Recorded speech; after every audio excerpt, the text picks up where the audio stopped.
shall be accelerated across government to eliminate inefficiencies, improve service delivery, and increase productivity. As an enabler, the conference further resolves that government shall fully automate and internal operations to improve productivity, efficiency, transparency, and citizen experience. Resolution number 7, which is the last, is that we establish a national productivity and performance governance and financing framework. And we resolve that sustainable productivity growth government, all levels and all arms. Your Excellency, we realized yesterday that for lack of idea, these people in Kenya have. Therefore, for lack of idea, these people in Kenya have. Therefore, we have suggested that we commit for the next ones now for reviewing progress, sharing best practice, recognizing excellence, mobilizing partnerships, and renewing national commitment towards productivity-led growth. Development partners, all the people I had mentioned earlier, for a whole of society approach towards building a high growth and shared prosperity for all Kenyans. In fact, Your Excellency, Brother Okwaro made us laugh in the morning when he said productivity should not just be, it is what we've come with in the last 2 days. And allow me now, Your Excellency, to make the convener of this conference and the chair of the multi-agency steering committee, and most of them are, actually all of them are here, that we invite you, Your Excellency. But I'm sure the weather has something to contribute towards being very productive at home. It is now my honor, Your Excellency, to invite the Prime Cabinet Secretary, Honorable Dr. Musalia Mudavadi, to come and make his remarks, and in turn invite His Excellency the President. Why don't we welcome him with a clap? Welcome, sir. Your Excellency, the President of the Republic of Kenya, Honorable Ruto, the Chair of the Salaries and Review Commission, and the entire team that has been participating in this process, Chair of the Council of Governors.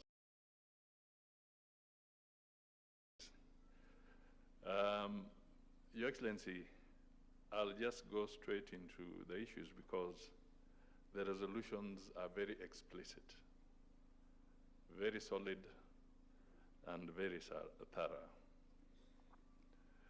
I just want to remind you of one statement that you normally make. Let us know persistent statement you have been making repeatedly. Now, the question is, have we as Kenyans made peace with laziness? Have we as Kenyans made peace with low productivity, non-performance? So what culture have we built? What we hope to achieve with this, Mr. President, is a situation where the public can make sense of the performance of the entire public service. On one of the issues that we'll do towards the end is to present the results of performance contracting, ready to go to Parliament. So the next thing I hope, Mr. President, we can bring to you will not be the results of performance contracting, but will bring that can be an instrument that obligates all of us to do what is right for the Kenyan and to do what is right for our country. This, Mr. President, to bring to the podium His Excellency, the President of the Republic of Kenya, to address us. Thank you. National Productivity and Performance Conference. We meet at a very defining moment. We are advancing the bottom-up economic expectations, rapid technological change, and fierce global competition. In such times, business as usual and service excellence is more than a statement. It is our growth charter.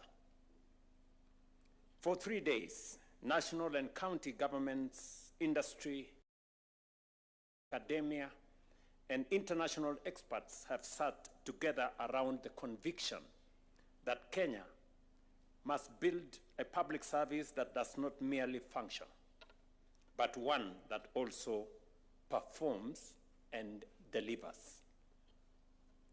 For too long, we have focused the wrong metrics. We counted hours at the desk instead of value at the door. We rewarded the officer who stayed late, not the office that delivered.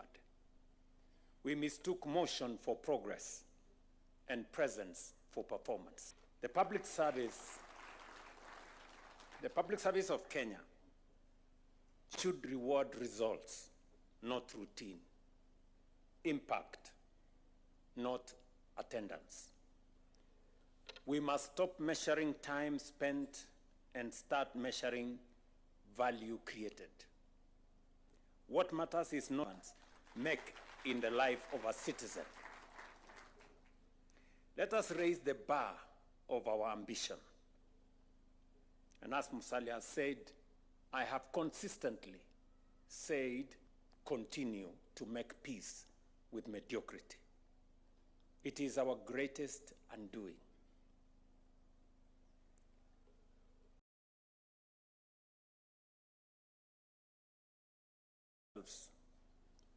Against the very best in the world. The world's most productive economies are not those or the most resources. They are those that derive the greatest value from every hour. Data from the Organization of Economic Cooperation and Development, and their representative is right here with us, puts the average worker in advanced economies at about $59 or 7,600 Kenya shillings of output per hour. In Norway, for example, and I was there a few days ago, and in Ireland, it exceeds $100. That is 13,000 shillings per hour. In Singapore, a nation with no oil, no gold, and scarcely any land to speak of, productivity now runs higher than that of the United States. The lesson is simple. Prosperity is not what you possess. It is what you produce. I hope somebody is listening. And prosperity, history teaches us, can be built within a single generation. In the late 1950s, the nations of Africa and the nations of East Asia stood at a similar starting point. Ghana, then the richest country in sub-Saharan Africa, had an income nearly identical to a war-scarred South Korea. One lifetime later, Korea's output has grown tenfold.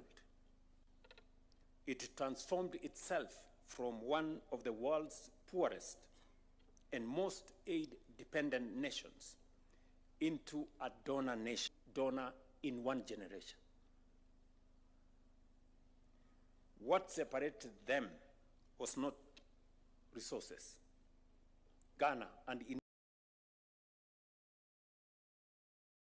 and fertile land. What separated them was human capital and productivity. Korea invested relentlessly in investment into value. I have been to Korea twice in my presidency, so I know what I'm talking about. And 2 days ago, I had a long chat with the president of Korea.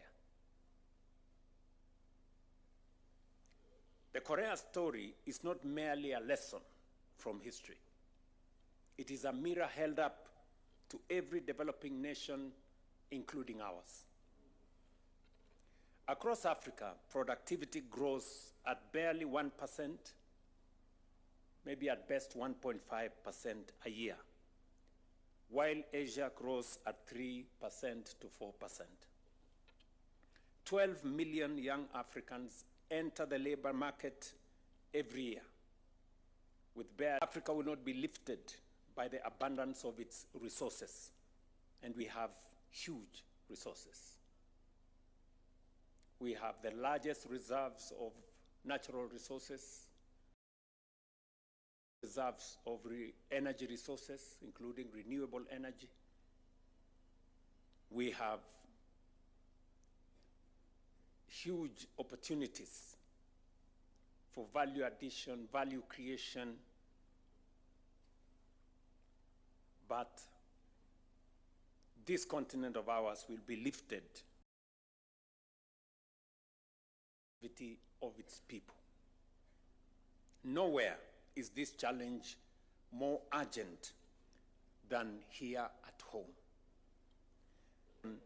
Shillings a year, placing us at number 142 out of 189 nations.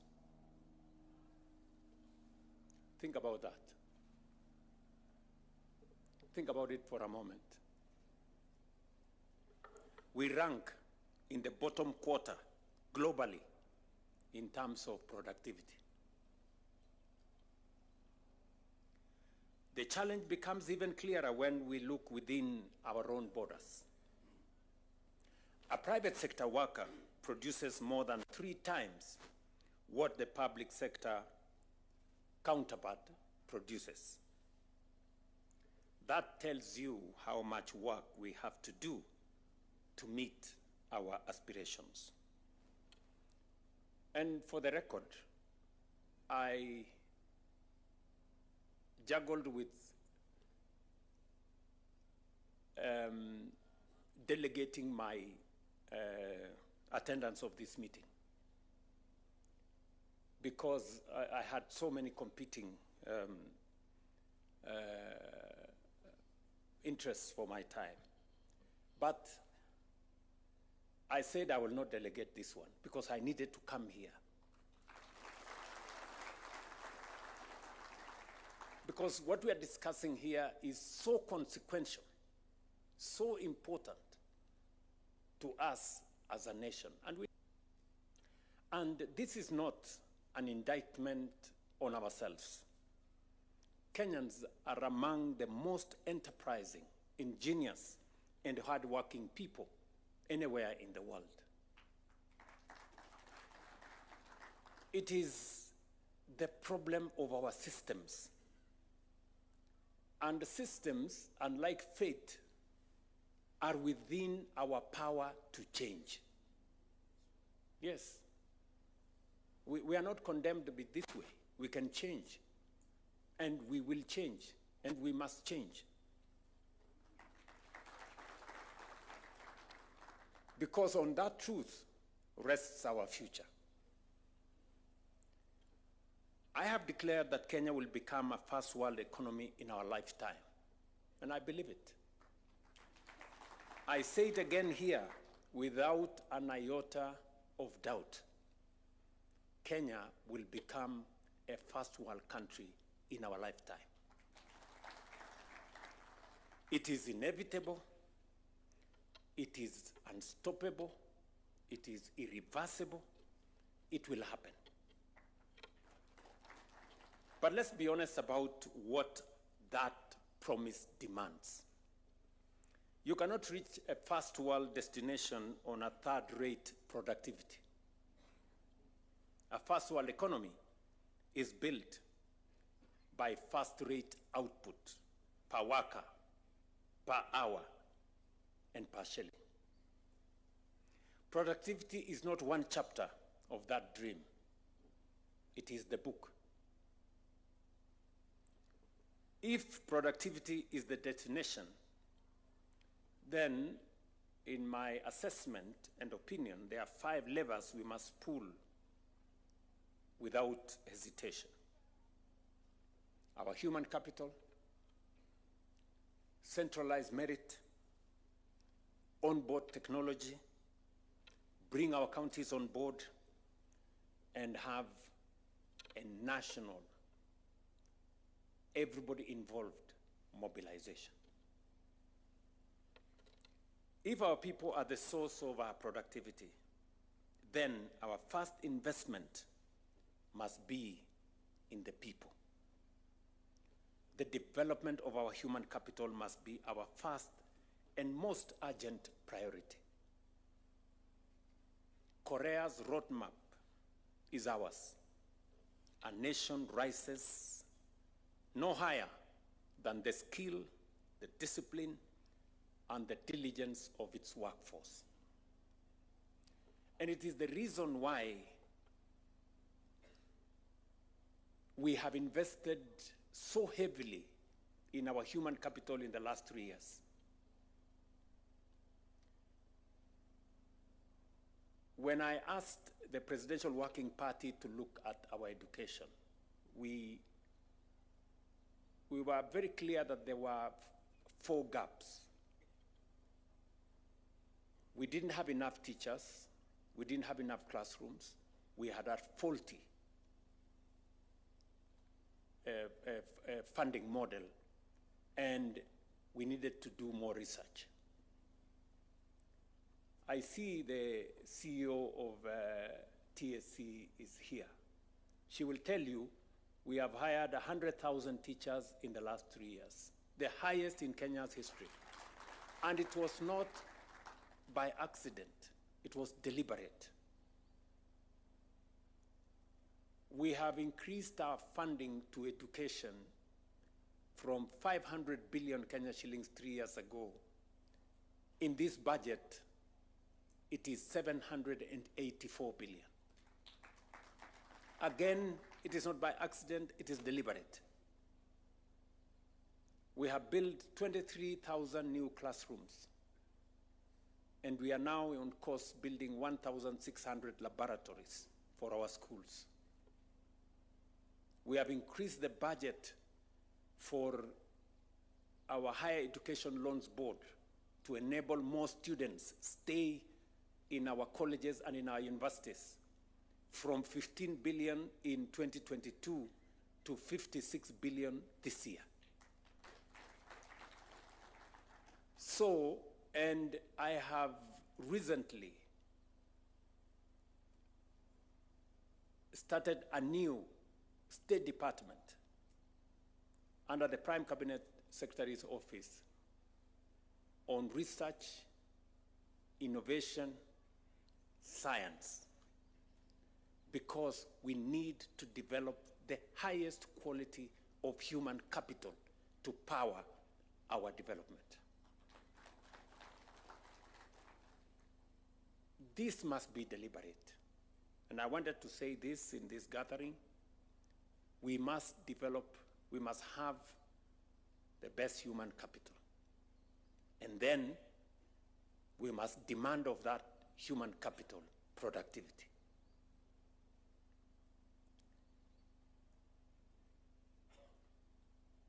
And if you look at the history of Korea, the investment in their education, and part of the reason why I traveled to Korea twice is because we are building with them the Kenya Advanced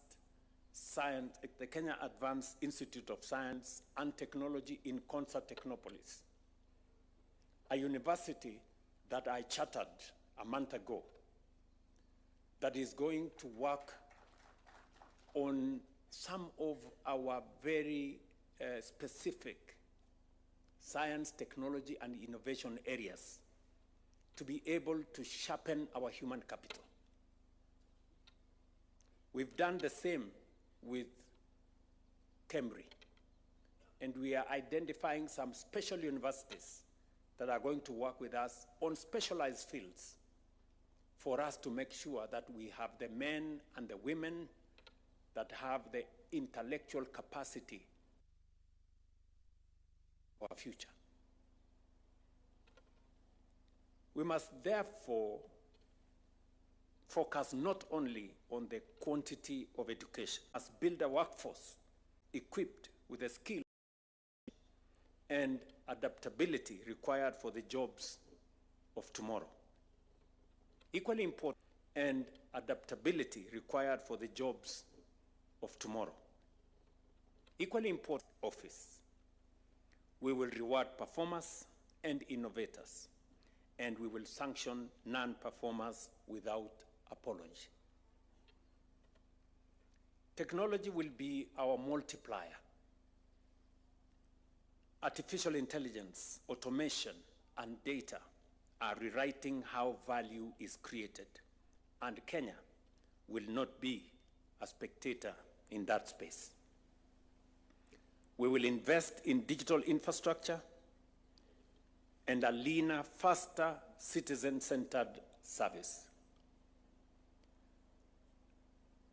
2 days ago, I had interaction with the owner of AI, artificial intelligence, and ChatGPT, whatever it's called. And I asked him a question, because it's now documented that Kenyans are the number one. Kenya is the number one country in the use of social media in the world. In the world. Every Kenyan spends 4 hours and 13 minutes every day on social media. So I was asking this good man, what have you done to my people?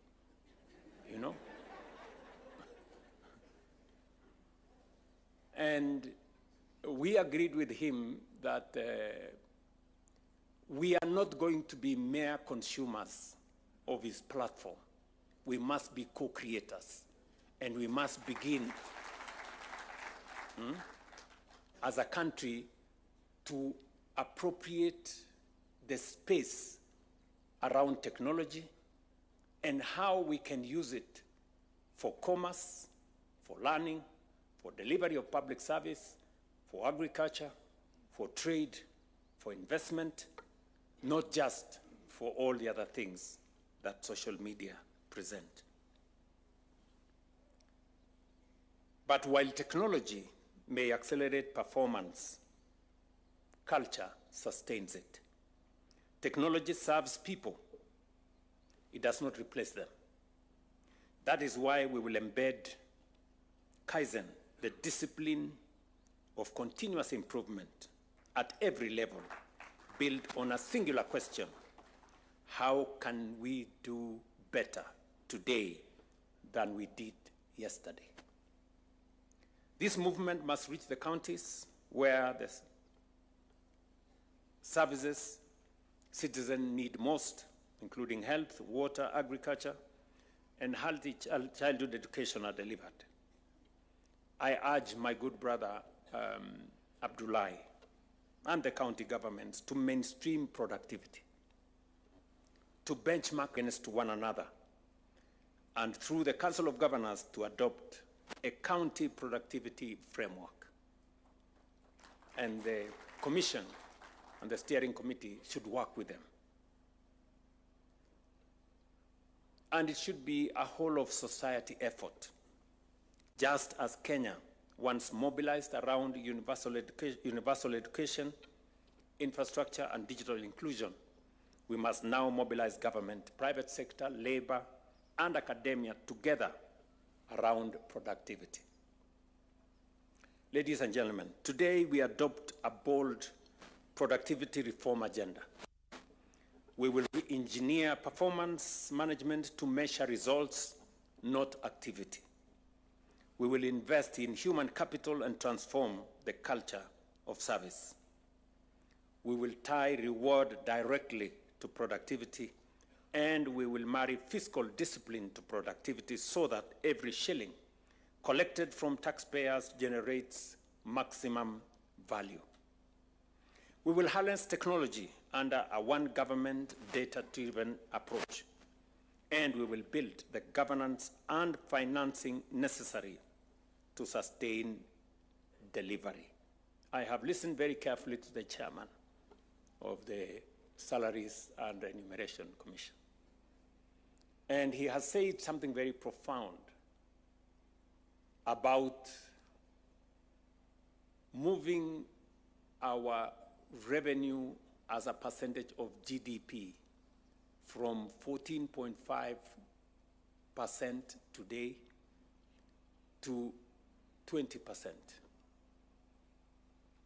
Mr. Chairman, I want to persuade you, we move it to 25%. We can do it. We can do it. Revenue as a result of GDP in OECD countries, my friend is here, is on average 35. The highest, I think, is 45. We are at 14. I mean, we cannot develop this country that way. And let me persuade you to look at things a bit differently. Many people did not believe that we have resources that we can use, Kenyan resources that we can use to drive some of our most consequential infrastructure development. You know, many people thought for us to do any consequential development in Kenya, we have to go to the World Bank or IMF or banks or borrow from friends or get bilateral loans or things like those. Let me give you one example that is real in Kenya. We have built 300,000 housing units. We have built 480 modern markets, and we are building hostels for 180,000 college and university students in Kenya at a cost of $9 billion. Not a single shilling has been borrowed from anywhere. It's all our national resources. It's all our money. I mean, somebody will ask, where was all this money? We just mobilized it. Us, the people working, you know, with just 1.5%, we have mobilized resources that is transforming Kenya in a very, very fundamental way. Check the skyline of Nairobi. Check the skyline of every city, Eldoret, wherever. The skyline is changing. Not because we got some windfall from somewhere, because we were deliberate and intentional. So it is possible for us to do this. We just need the courage to do it. You know, the courage to do it. And if there was anybody who was in doubt as to what Kenya can achieve in a very short while, that doubt should be erased. We can do it. So when I say it is possible for us to transform this nation from where we are to a first world country in a generation, it's not talk. It is what we can do. Yeah, it's what we can do. And that is why, Mr. Chairman, I wish I had more time for this meeting. But I will create, I have already told you, I am giving you and the steering committee an appointment for Monday, 3:30, because all the recommendations you have read here, we must implement each and every one of them. And I have also some ideas on how we need to do this. I have some ideas, yeah, because I've been thinking about them and how we move this country to the next level. Don't worry about all the other stories. I made up my mind a long time ago that we are going to change this country. It doesn't matter the consequences and all the other issues, because for far too long, we have made peace with mediocrity at the expense of our nation. There is absolutely no reason why Kenya is where we are today when our peers, Singapore, Korea, Malaysia, are in the first world. What the hell are we doing in being a third world country? Honestly, you know? And people want to make it, oh, it's okay, you know. It's not okay. It is not okay. We have too many people living in squalor. We have too many people who have no jobs. We have too many people who still sleep without a proper meal. We cannot continue this way. We have to change, and it is possible for us to do it. I want to persuade you that it is possible for us to change this nation. We have the resources to do it. We have the means to do it. We have the human capital to do it. And if what we have achieved in 3 years is anything to go by, we can achieve a lot more with the momentum we have built. I am very, very confident about the future of this nation. I will repeat again, good people, we must believe in ourselves. We must believe in our country as we believe in God. This we can do. You know, there are very many people who don't believe in our country. They believe in something I don't know where. You know, you find people very negative about Kenya. And they are Kenyans. I'm wondering, so you want to belong to which place? You think who is going to give you their country? You hate yours, so that who will give you theirs? Nobody. If there is a problem in Kenya, let's fix it. It's our country. We must fix it. You know? Whatever it is that is there in Kenya. And I'm telling us as a people, let us work together. We must protect our country. We must focus on our development. And we must never allow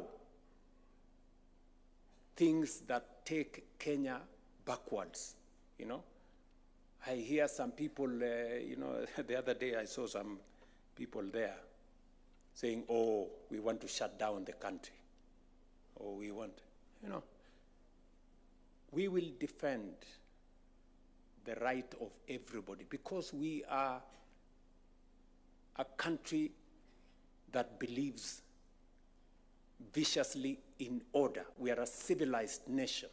We are an organized society. We believe in the rule of law. We protect everybody's right. It is right for every citizen who has an issue to petition or to protest, and we must protect their right to do so. We must also protect the right of our children to go to school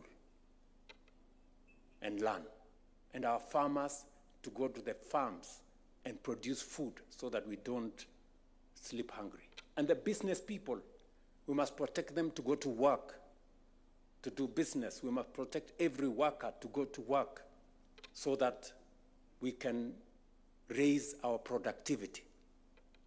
So we must protect the right of everybody so that we have a functioning, civilized, orderly, democratic, constitutional nation. And we are going to do it together. The public service, the legislature, constitutional commissions, our judiciary, the executive, and on that mission of protecting the rights of everybody, I will lead that charge. I will be right at the forefront. Yeah, because that's how we keep our nation as to what it is.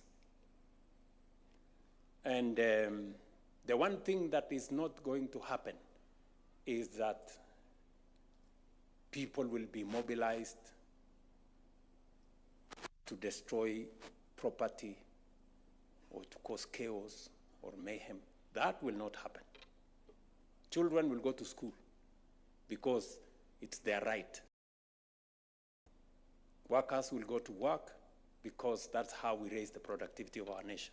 And businesses will go open their businesses and grow our economy. And farmers too, and everybody. We can take the nation forward. The distance between where we stand today and where we aspire to be will not be measured by time among the developed nations of the world. I believe it. It will happen. And I want to encourage you that. Thank you, Your Excellency. With your permission, Your Excellency, I'd want us to transition to the award ceremony. So we'll request that you remain on. Ahmed Abdusalan to come and run this session, and also invite the Chair SRC together with PCS to flank His Excellency as we now progress to the award ceremony.